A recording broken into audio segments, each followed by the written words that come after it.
Hey everybody, happy Monday. Welcome to Secure the Seat Live. My name is Minda Hartz and I am your host. If it's your first time joining us on a Monday afternoon or morning, wherever you might be, welcome, welcome. You are already officially part of our squad.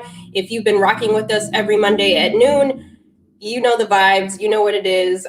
We always get into it. So let me know how your weekend was. Use the chat. That's how we get down, connect with each other. Really excited for today's episode with I'll call her my friend. We haven't actually officially met in real life, but but in the internet world, you know, when you've met a few times in our new environment, it's like meeting out for coffee. So Nicci Morris, she is amazing. She is a diversity and equity partner strategist. She's also a senior advisor at Have Her Back, and she's going to tell you more about all the things that she's up to. I also want to tell you that if you haven't already done so, Right Within, it is available. My next book for pre-order, October 5th. I actually last week got a sample copy of the book, and I just like with the memo, I cried because I can't believe that I wrote another book. that in and of itself is a lot of work. But this book I'm really, really proud of. I would say it's the big sister to the memo. We get into racial trauma. And if you've been in certain environments, if you're currently in a toxic environment, all of that trauma really will start to impact how you bring yourself to work. And let's be honest, how you bring yourself to your house or with your family or with partners or spouses, with your kids. It affects how you show up in a lot of spaces. But most importantly, we may not be able to change our managers. We may not be able to change our colleagues. But you know what we can do? We can get right within, right? Because like Lauren said, how you gonna win if you ain't right within? We have the ability to do that. And so I just I'm wearing my Thank Black Women shirt today. So I'm thanking all of you for how you show up in a world that may not always see you, but we see you here on Secure the Seat Live.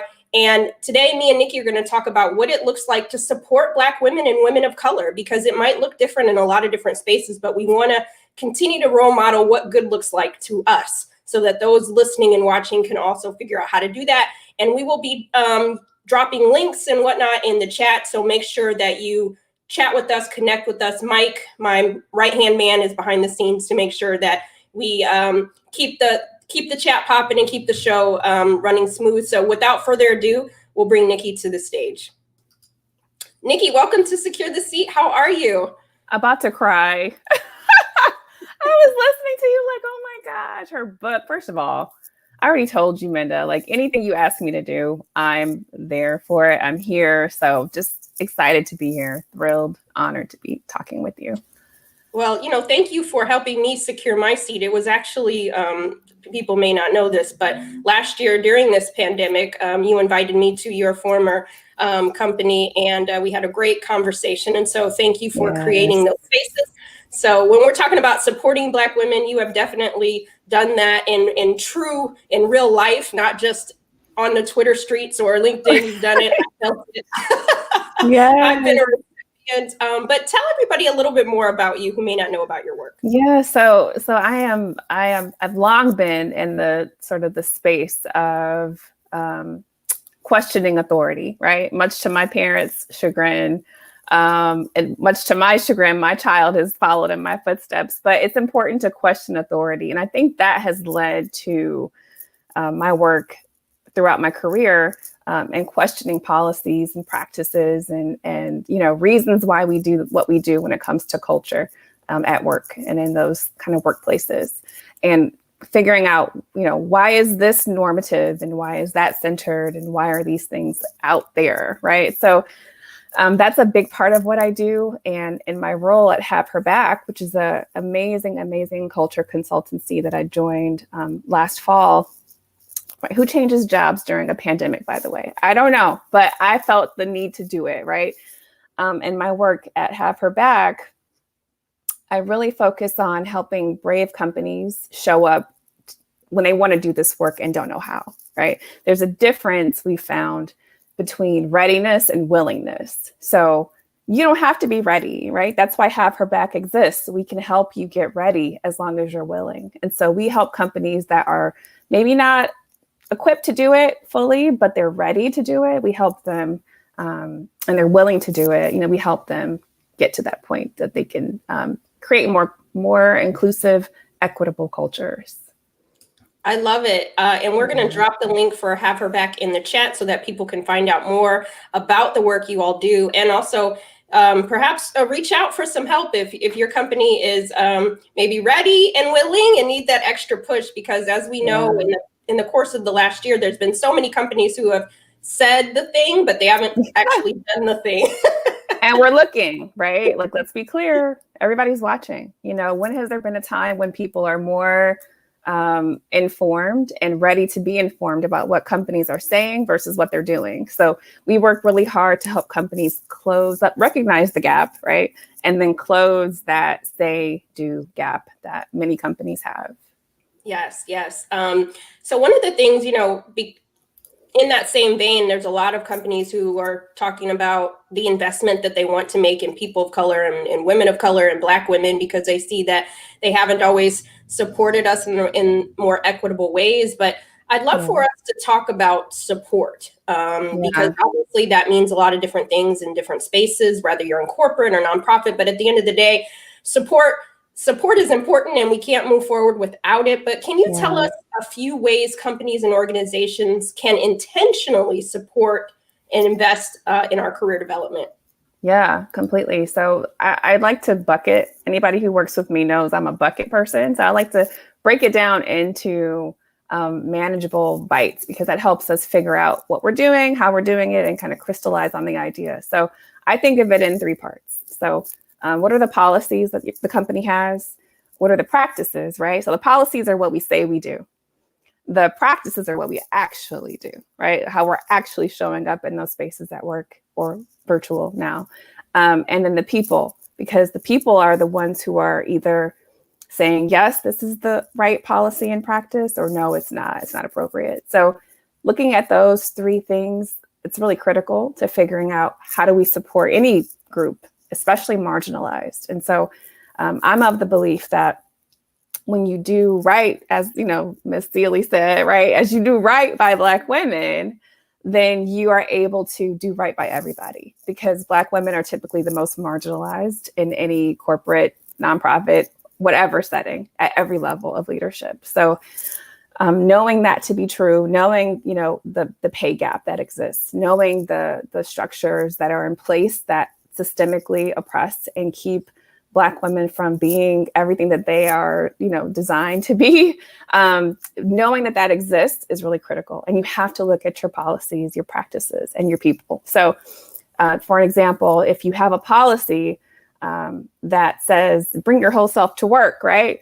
We want you to, your policy is in line with the law. It's in line with your DEI page on your website. It looks really good. But in practice, if you have people who are being rude about someone's hair not being straight, or if you have someone calling somebody, out of their name because they wear their clothing a certain way, or they dress a certain way, or their nails look a certain way, or they wear hoops, or they wear wooden earrings, whatever the case may be, that's a practice that needs to be shored up. And the people who are doing those things need to be called out as well. Because if you have leaders who are maybe not going against the policy, but definitely having some practices that do, you have a problem. So figuring out how you close that. Yes. I'm telling you, that is a sign for me. So that brings me to a whole other issue. My grandmother, tambourine queen, okay? Church hat, tambourine queen. So she and my daughter bookend my work. So my grandmother's experience growing up in rural Alabama, Jim Crow South, was not great, as you can imagine, as a Black woman, right?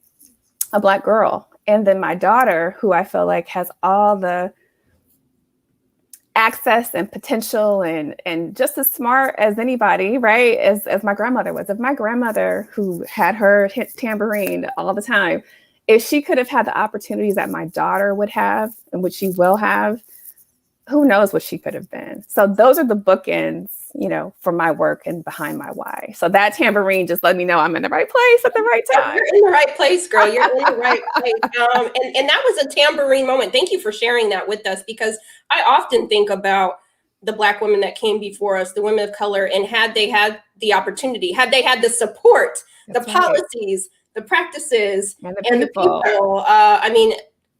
Think about, but this is important. So companies, organizations have the opportunity to get it right. So thank you for sharing that moment. I know the chat is going off because those are the things, those are the three pieces. So listen, make sure you share this with your peers and leaders so that they can know, what do we do? You keep hearing that question, right? What do we do?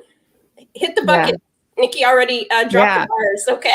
And it's so important, right? We say this is what we say we do. It's the practices that get you in trouble. So the difference between those is where you have to figure out who are the people who are causing this disruption and the difference, right? And so unfortunately, because of power structures, because of the way the quote unquote game has typically worked, not in our favor, right? You have Black women are in a position where they have to sort of take the hill on these issues.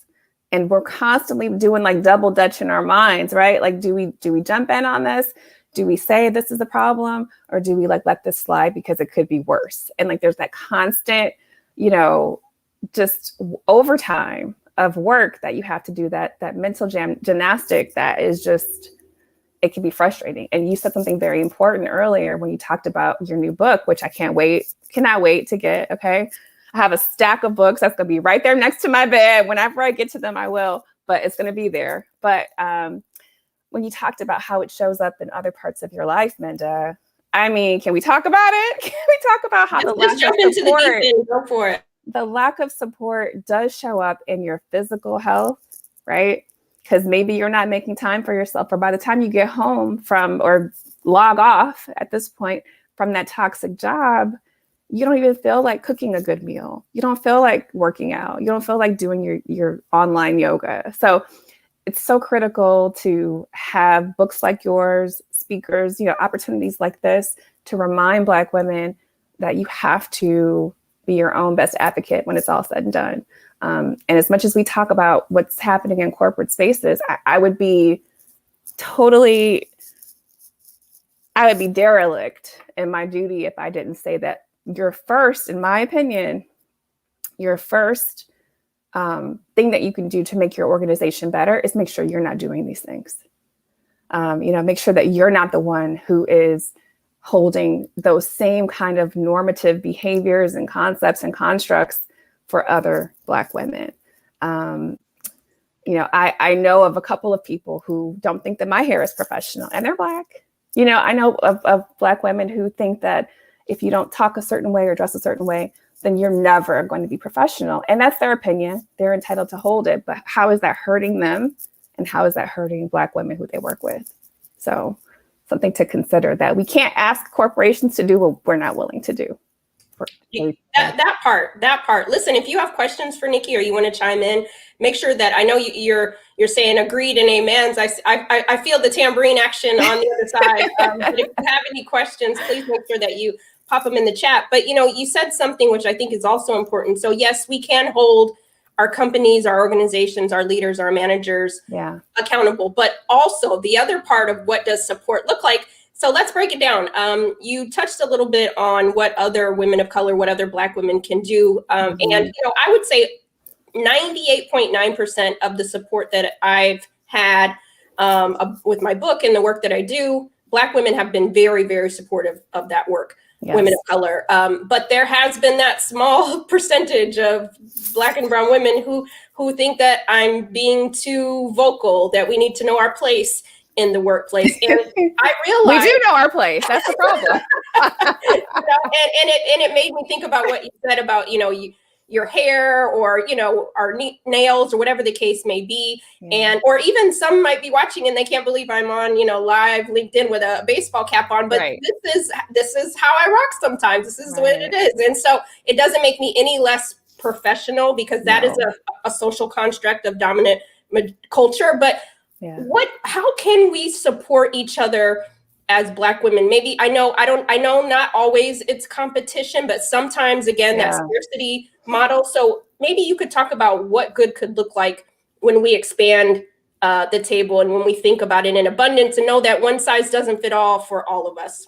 Yeah. So I approach this work and pretty much all of my work from like a pedagogical way. So when I think of it in terms of um, studies and data and academic research and all of that, I think of it that way. And I'm not sure if you're familiar, but there's a brilliant teacher, professor, scientist, just amazing person. His name was Paulo Freire. And one of his quotes that I love so much is when education is not liberating, the dream of the oppressed is to be the oppressor. And so I find that when you have people who have been elevated to positions, there can be sometimes a tendency to say, okay, I've arrived, right? I'm in this position. I'm going to make sure I secure my seat in a negative way, right? Like securing their seat in a way that they don't want to have any more room at the table. They don't want to add that extension and have someone next to them because they feel like it's going to take from them. And as someone who's never been a jealous hearted person, I don't get that concept. I'm always looking for opportunities to pull as I climb and, kind of help each other grow. So I don't understand that way of thinking, but I know it exists. And I know that I felt it, right, in a few different ways, whether it be through abject just apathy. They just didn't care about me or my career, or through like actual attempts to have their foot on my neck at work, right? So I think it's really important, though, to keep in mind and do self-checks all the time. Like, why did I not return that email? Or why did I not respond to that LinkedIn? Like, you wouldn't believe I probably, and you do this too. I know you do, right? I know that you respond because I've had people who reach out to me about how amazing you are. Respond to people who reach out to you on LinkedIn, right? Like, you don't have to give them hours of your time, but just those little bits of almost like mini mentorship can be really helpful. And in the workplace, I would say figuring out who you can mentor and then who can be a mentor for you. So one of my most favorite people in the world is my mentor. And she is a Black woman who I just love the way that she worked. She was about 3 levels ahead of me in terms of the hierarchy at work. But I went into her office like, I want you to be my mentor because you're just amazing. And she was like, okay. And that was it. And we've been, like sisters ever since. And so I think it's just important to be open, have that level of insight into the fact that we are all struggling. We're on this continuum. So even if you have a C-suite position, you still have an opportunity to, in my opinion, an obligation to help usher in other women of color, other Black women in particular, and into their growth and into the roles they're supposed to be into. Yes, all Did of I that. answer your question? I felt like I did. No, and the chat is appreciating it too. And I appreciate you talking about that because we always sometimes look at what white men and women are doing, right? But we also have to say, okay, what are we doing right, and how could we help each other, lift as we climb? Because I'm a firm believer that we can speak the names of other people who look like us who aren't in the rooms that we're in, and that's so important. And thank you, Mike. Throw a couple of chat comments up on the board so that we can just see what's going on. How and why were these so-called rules set? Yes. That's what you have to ask yourself every day. Like, I'm telling you, I have friends, and now they probably look at me like they might be watching right now, like, oh, here she goes. But it's, to me, like that right there, my laugh, right? Not being willing to tone down my laugh. I stopped straightening my hair with relaxers in 2005. And then I stopped straightening it with heat in 2013 when I had my daughter. And I did that because I did not want her to think that mommy felt she had to have straight hair to be pretty, right? Or that I had to have straight hair to be successful. And so while she knows now, because she's old enough now to know that you have variation, you have options. I always tell her the only thing that I pray for you to have as my child, as a woman, period, is access and options, right? So the ability to choose what you want. So she knows now that she has options and she can wear it straight, curly, whatever she wants, braided. But I didn't want her to think that there was like one way. And that's, to that point, that question that she asked, yeah, who told you that? Who told you straight hair is the norm? Who told you that long nails are tacky or hood or whatever? Right. Who told you hood is bad? Who told you that hood and professional are, can't be, are mutually exclusive, So I just think, and I've seen it happen, Minda, where I've seen women who were brilliant at their work, exceptional at their work, but because they couldn't code switch enough, they could not climb the ladder. I've seen it. So I think being really clear on like, why do I think this way? And that's what I would say, those who are in power and those who are benefiting from this system of oppression, they have to ask themselves, why is this the construct that I uphold as it benefits me? And what can I do to dismantle it? Yes, I love it. I see in the chat, we're loving that access and options, and we do have options. And your hair is so beautiful, Nicci. So thank you. In whatever form it's in, I love it. What you said reminded me of a conversation I had last week. I was in Hawaii. For those, I hate to say it, nice. I just got back last night. Don't feel bad, girl. And I was having a conversation with a friend of mine who was also there as well. She just happened to be there, and we were staying like a block away from each other. So we got to see each other quite often. And she is a manager for a large company. And we were having a conversation one day about hiring, right? And she made this comment that I think is so apropos, is that she was interviewing, she works in what some would say urban neighborhood of a store, right? And so she was doing a series of interviews, and she had said to me, Minda, there was a young woman that had come in. She happened to be a Black woman, and she had really long nails. I think her weave was red. And she said, you know what?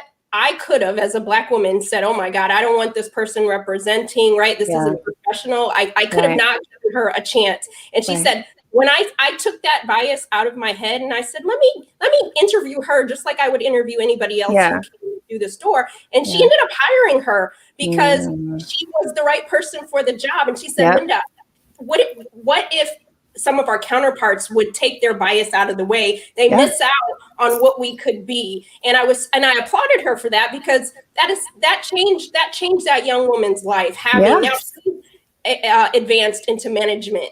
And she said, I want to be like you, Miss So-and-so. And just to have that, and it just warmed my heart. Yes. And that's the kind of, and that's why I love this work, Minda, because when you talk about equity and inclusion and diversity and belonging work, you were talking about legacy building work. You are talking about the opportunity to change lives and legacies. And so it's not just a matter of making the DEI homepage look really good for a company. It's really about who's benefiting. What are the families, the communities benefiting from a more inclusive work environment at corporations around the world? So I love that story. I love that. And it's funny. So real quick, I have to kind of build on that really quickly. Not only did she change that woman's life, but she also is setting an example for her, right, on what she can do. And imagine how that trickle down is going to impact her. One of the things that I love the most is volunteering. And so I have been a volunteer with Dress for Success, pre-pandemic, of course. I haven't done it since, but and one of those shops, which I love to do, where the women come in, and these are women who are typically Black and brown women, those who I met with, and they are in a transition period. So very, very vulnerable, very open to just vulnerable, at risk, I would say, right? Because they're transitioning, either leaving a situation where they were in a criminal, issue, like with jail sometimes, or a domestic violence issue. I say all that to say I was in a shop, and I was doing the boutique work with a young woman, and another young woman was working with another older white woman. And the woman told this young Black girl who she was working with, young Black woman, I don't want to call her girl, I'm older, so, young Black woman. And so she told her, and honey, don't wear hoops, because this is for a job interview. Don't wear hoops. And I wanted to say, girl, if that company does not hire you because you're wearing hoops, trust me, you have saved yourself so much hell, so much drama. Like, please wear hoops, because if they don't hire you for that reason, you have dodged several terrible situations. So that part, and that's I am a firm believer of that. If you can't use your real name, you can't use all these other things. That's right. the least of your concerns. But Yeah. loving the conversation, Nicci. So many tambourine moments. I want to ask one last question before we jump into the bonus round. And we talked about support. So we've talked about what support looks like from the company organization standpoint, how we can show up for each other. The other part that we often don't talk about out loud is this last piece. And I know we do have some of our Black brothers in the Secure the Seat live audience. And so I think it's really important for us to talk about this. I have heard some Black men say that Black women have it easier than they do in the workplace, because when you look at the stats, Black men hold more seats at the table than Black women do, to board seats, C-suite positions, and pay equity. How can we reframe this conversation so that we can see each other as allies again and not competition? Yeah. Well, I hate to answer a question with a question, but if someone were to ask me that, or to say that about us having it easier, one, I would say, where? And please show me the receipts and the invoices, because I need to know exactly where this is happening. I think in terms of how we can better support each other, that has to stop, right? The whole comparison and and this is not even just, yes, I'll stick with Black men for now. We have to stop comparing our journeys, because they have been different. They are different. They will continue to be different just because of socioeconomic and just the way the social constructs are put together. They'll be different, but they are also synced. They're also interlaced and interlocked, for better or worse. And so it's like, if you are so busy, one, comparing your struggle with mine, are you really focused on your solutions? Right? Like, to me, my job is to be, my job in general is to be better and to get better and help others get better. So I just don't see that there's any value in comparing and contrasting the struggle between Black men and Black women in a way that is negative, or in an attempt to like discount the burden that someone is carrying. And not to mention, like, I would need to see some empirical evidence of that, because there's just I can't think of any data where a Black man could possibly say we've had it easier. But ultimately, I think the goal and the need is to not try to compare struggles, right? And that also, I would extend that to other marginalized communities, right? Like, we have to stop trying to figure out, okay, who's more oppressed? Who's more, it becomes very quickly like an Olympic oppression, Olympics, like race to the bottom, sprint to the bottom, So it's so important to not get caught up in that, so that we can focus on the work and focus on the fact that there are a very few of us who are benefiting from this structure of power and class and race and all of this. And most of us are not. So until most of us figure that out and come to an agreement that only a few of us, a tiny minority of people, are benefiting from this, then it's not going to change. And so that starts with us being synced up, for sure. Yeah, absolutely. And I think, reframing the conversation is saying, even, during the last several months, there's been a lot of AAPI hate, right? And I spend a lot of time on Twitter, and I was hearing, well, they didn't support us for Black Lives Matter, and then where are Black people for the AAPI? And it's like, listen, let's just get to supporting each other, right? Not kind of like tally up the marks, like, exactly. We're not benefiting from these systems of hate and oppression. So what are we going to do to work together? Because as I always say, success is not a solo sport. That's right. And if you're so caught up in the whataboutisms and the, well, they got this law first and we didn't get this law yet, and is it fair? Of course not. But I don't have time, right? We don't have time to get caught up in that. That's what they want us to do. That's what people who are benefiting from this power structure would love to see. They would love to see us get so caught up in the weeds that we can't see the blue sky. So like, figuring out how we move the conversation up and out of that it's really critical. Oh, this is such a great conversation. There's so many facets. We can only squeeze so much of the conversation, but I hope you all will keep it going in the chat. Nicci, such a great conversation. We're going to have her back in the Thank link. you. People can do that. But before we get out of here, I have to ask you my bonus questions as a lover of grits and rap lyrics. First of all, how do you like your grits, Nicci? I just like them. Somebody else to cook them for me. That's how. Okay. But I'll take them. I'll take them savory with some shrimp. Savory and shrimp. Okay, good. And a good bowl of grits is always accompanied with a nice rap lyric. What is your favorite rap lyric and why? So I have so many, but I'll stick with Tobe Wigwe's "I Need You to Arrest the Killers of Breonna Taylor." Mic drop. Mic drop. All the bars. Okay, that part. Right. And we do hold space for Breonna Taylor, and we hope that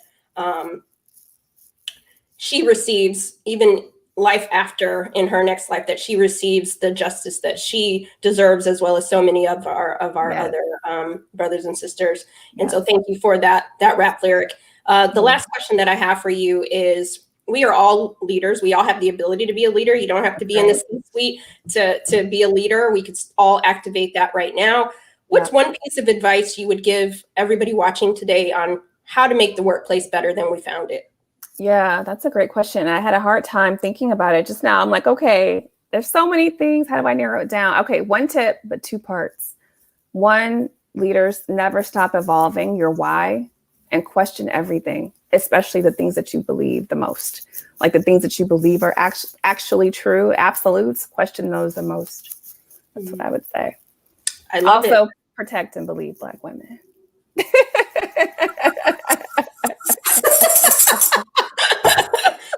that part. I mean, there's no other, I don't even know what else to say. But, we appreciate your time, Nicci. I appreciate you so much. Thank you. Thank you. Is there any final? I'm so proud of you too. So proud of you. Oh my gosh. Is there any final thoughts that you would like to leave our squad with as they go into the rest of this week? Self-care, ladies and gentlemen. Self-care, and those non-binary, everybody. Self-care. Everybody, take care of yourselves, because nobody else is going to take better care of you than you take of you. So that's it. That part. It's revolutionary act to take care of yourself and put yourself first. Right. A couple things that I wanted to let you all know about.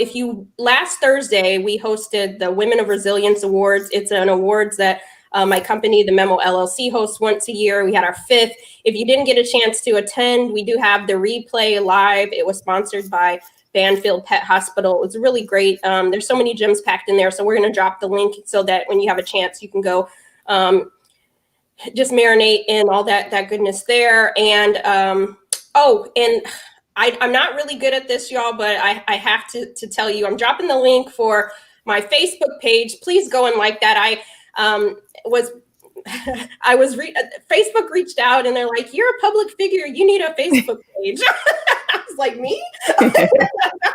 So I now have a Facebook page that's verified over there. So please go and like it. And I want to engage there as well. So we'll drop that link in. And so, that's all of the success that I have experienced is really due to all of you supporting me as well. And so I just want you to know that we're in this together, and that Black women of color have rocked so hard for me. And I will ride with all of you till the wheels fall off. And when they fall off, we'll keep making it go down like the Flintstones. We will, okay.